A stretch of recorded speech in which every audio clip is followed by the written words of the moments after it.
제가 영화를 관람하고 리뷰를 작성하기 전에 매번 커뮤니티 탭에 설문을 올립니다. 그리고 이 설문을 꼭 영화를 관람한 뒤에 업로드를 합니다. 가장 큰 이유는 영화 내에 어떤 이슈가 발생하는 경우가 있기 때문이죠. 이번에 개봉한 헤어질 결심이 대표적인 사례가 될 것 같습니다. 영화를 보고 난 뒤에 이야기가 어렵게 느껴질 수도 있겠다라는 생각이 들었고, 여러 평점 사이트에서 확인한 반응들도 비슷했습니다. 그리고 커뮤니티 탭을 통한 설문에서도 비슷한 반응이 나타났죠.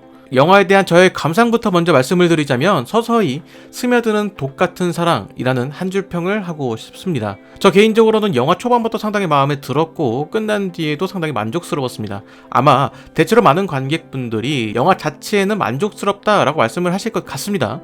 하지만 그와 동반되는 아쉬운 무언가를 이야기하실 분들도 많을 것 같습니다. 제가 설문에 올린 문항처럼 조금은 어려운 것 같다라는 이야기와 더불어 대사가 잘 안 들린다, 혹은 이거 박찬욱 감독 영화 맞나? 라는 약간의 아쉬움이죠. 자, 이번 영상에는 스포일러 없이 이제 막 영화를 보고 나오신 분들, 혹은 관람하실 예정인 분들을 위해서 가이드 리뷰의 형식으로 이야기를 좀 해볼까 합니다. 욕심 같아서는 스포일러 리뷰 영상을 하나 더 만들고 싶은데 이거 장담은 못하겠네요. 자, 가장 먼저 박찬욱 감독의 개성과 관련된 이야기를 좀 해보도록 하겠습니다. 박찬욱 감독이라는 사람은 알고 있지만 그의 영화는 모르는 분들도 많이 계실 것 같습니다. 그를 대표하는 영화인 올드보이, 친절한 금자씨를 떠올리면 폭력적이고 자극적인 묘사가 주된 개성이라고 생각하실 것 같아요.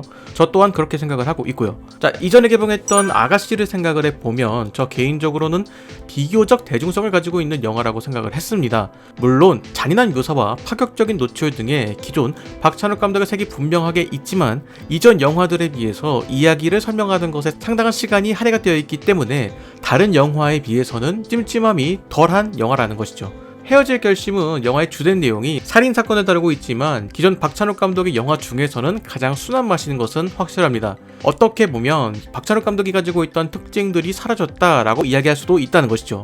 물론 모든 것이 사라진 것은 아닙니다. 패턴화되어 있는 벽지를 사용한다던가, 관음의 요소가 존재한다던가, 금기를 넘은 사랑 이야기, 그로테스크적인 이야기 등 이러한 특징들이 박찬욱 감독의 영화라는 것을 보여주고 있습니다. 그럼에도 박찬욱 감독의 가장 큰 특징이라고 말할 수 있는 폭력성 혹은 선정적인 묘사 등이 없어진 것에 대해서는 보시는 분들마다 평가가 다 다를 것이라고 생각을 합니다. 보기 불편한 것들이 사라져서 오히려 좋다라고 생각하시는 분들도 있겠지만, 박찬욱 감독의 개성이 일부 사라진 것이 아니냐라는 의견도 존재할 수 있다는 것이죠. 두 의견 다 각자 개인의 의견일 뿐이지 무엇이 맞다라고 볼 수는 없다라는 것입니다. 앞에서 제가 영화 초반부부터 상당히 마음에 들었다라는 이야기를 했는데, 그 이유는 바로 트렌디함에 있습니다. 이 영화가 시작하고 초반 장면들을 통해서 이 영화가 어떠한 분위기로 흘러갈 것이다 라는 것을 보여주는 것인데, 이 영화의 초반 장면들은 상당히 트렌디하고 자유롭게 느껴졌습니다. 정형화되어 있지 않은 카메라 워크나 편집 리듬 등이 그렇게 보이는 요인이 아닐까라고 생각을 하는데,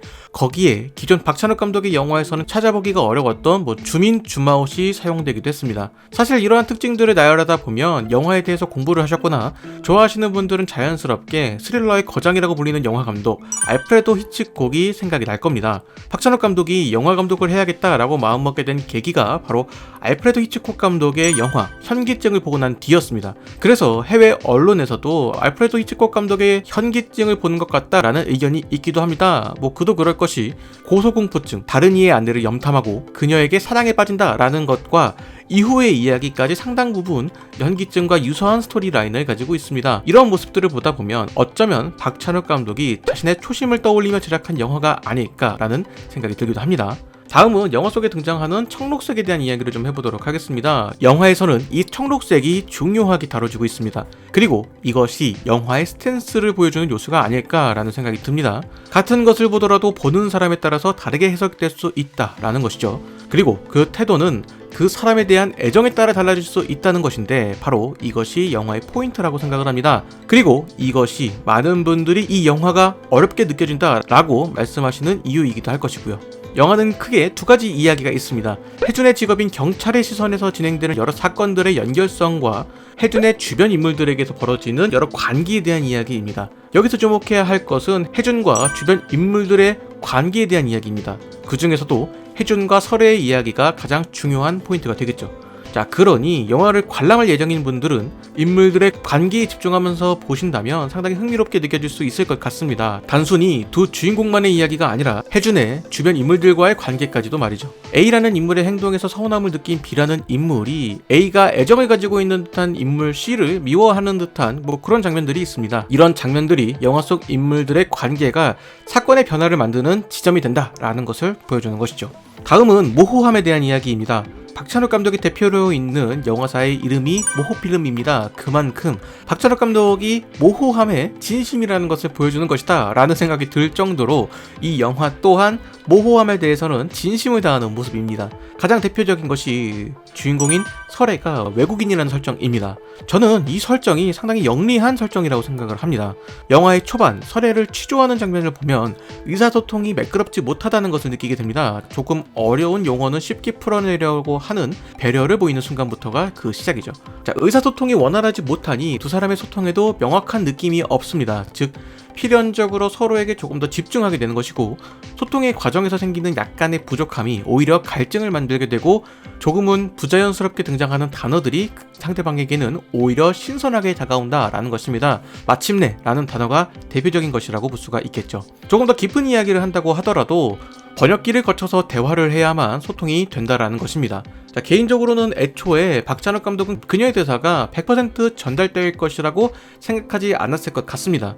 만약 100% 전달되는 것이 중요했다면 자막을 넣는 선택을 하지 않았을까, 혹은 해준이 중국어를 잘하는 설정을 가져왔을 것이라고 생각을 합니다. 즉 해준의 입장에서 설의 말들이 명확하지 않기 때문에 자의적인 해석이 필요한 상황들이 많았다라는 것이죠. 관객들 입장에서는 명확하지 않기 때문에 해준이 허상을 쫓는 것만 같은 느낌이 들면서도 설애가 무슨 행동을 할지 예측이 어려워지는 것입니다. 정리를 해보자면 영화 자체는 상당히 괜찮은 영화입니다. 다만 각자에게 아쉬운 점이 한두 가지가 존재할 것으로 보입니다. 이 영화에 어떤 기대를 하고 가느냐에 따라서 그 정도가 달라질 것 같은데, 아직 관람을 하지 않으신 분들이라면 두 사람의 관계 변화에 따른 사건의 변화에 초점을 두고 관람을 하시면 좋을 것 같습니다. 영화의 제목이 헤어질 결심인 이유는 헤어지기 위해서는 어떠한 이유가 있어야 한다라는 이야기처럼 보이기도 합니다. 마치 연인 사이로 비유를 하자면 헤어지겠다는 마음을 먹은 뒤에 그 사람과 헤어져야만 하는 정당한 이유를 찾아보려고 하는 행위와 비슷하다고 볼 수가 있을 것 같습니다. 그리고 영화 자체도 2시간 18분으로 조금 긴 편이기도 합니다. 영화 자체가 조금 루즈하게 느껴질 여지도 충분히 있습니다. 전작인 아가씨 때와 마찬가지로 영화에 대한 설명을 좀 넣다 보니까 조금 길어진 듯한 느낌이기도 하네요. 물론 좋은 영화이긴 합니다. 다만 이것이 상업적인 재미가 있는가에 대한 질문으로 이어진다면 그것에 대해서는 답변하기가 어렵다라는 이야기를 드리고 싶습니다. 이전 박찬욱 감독의 영화와 비교를 하면 상당히 대중 친화적인 영화라고 할 수가 있겠지만, 기존 상업 영화의 시선으로 이 영화를 바라본다면 조금은 어렵게 느껴질 여지가 있는 영화이기 때문이죠. 마지막으로 두 가지만 간단하게 말씀을 드리고 마무리를 하도록 하겠습니다. 첫 번째로 대사 수음과 관련돼서 아쉬운 것은 사실입니다. 단순히 외국인이라서 문제가 아니라 그냥 믹싱 자체가 조금 깔끔하지 못한 느낌이 듭니다. 이전 한국 영화에서도 자주 등장했던 문제점이라서 하루빨리 좀 개선이 되었으면 좋겠습니다. 두 번째로 제발 상영 중에 핸드폰 좀 사용하지 않으셨으면 좋겠습니다. 영화가 재미없으면 그냥 주무시던가 좀 나가세요. 왜 다른 사람의 관람을 방해하십니까? 중요한 업무가 있으면 미리 해결을 하고 오시던가. 영화 상영 중에 핸드폰 사용하지 않는 거는 기본입니다.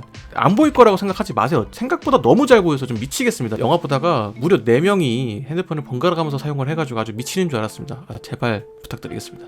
네, 오늘 영상은 이것으로 마치도록 하겠습니다. 여러분들은 영화 헤어질 결심 어떻게 보셨나요?